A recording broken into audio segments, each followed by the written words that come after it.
সিঙ্গাপুরের বিপক্ষে আপনি কি আশা করেন এবং ফরমেশনটা আপনি কি চান?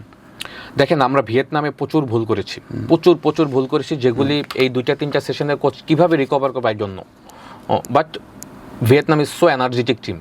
হ্যাঁ, তো সেই জায়গা থেকে সিঙ্গাপুর কিছুটা হলো, একটু হলো, কারণ সিঙ্গাপুরের সাথে আমরা হোমে খেলেছি, হেরেছি, তবে সিঙ্গাপুর সম্পর্কে আমাদের একটা আইডিয়া রয়েছে। সিঙ্গাপুরের সাথে আমাকে যদি বলেন, আমি মনে করবো যে আমাদের ডিফেন্সের এরিয়াগুলিতে আমরা অনেক মিস্টেক করেছি, স্পেশালি 2 সেন্টার ব্যাক, হ্যাঁ, তারেক কাজী এবং শাকিল আহমেদ তপু, হ্যাঁ, তারা দুজন অনেক মিস্টেক করেছে। সুতরাং ওই সেন্টার ব্যাগে তপু বর্মনের একটা বড় অভাব আমরা দেখতে পাচ্ছি। সুতরাং ওই সেন্টার ব্যাগে কাকে খেলাবেন, এটাই 2-3টা সেশনে রেডি করতে হবে। এবং আমরা খুব কুইক গোলগুলি খেয়েছি বিকজ অফ আমাদের ডিফেন্সিভ যে জায়গাগুলি সেগুলি ব্যালেন্স ছিল না, সেট আপ খুবই নর্মাল ছিল, যার কারণে কিন্তু আর্লি গোলগুলি কনসিড করেছি। ডিফেন্স এবং মিডফিল্ডের ভিতরে আমাদের অনেক বড় একটা গ্যাপ ছিল।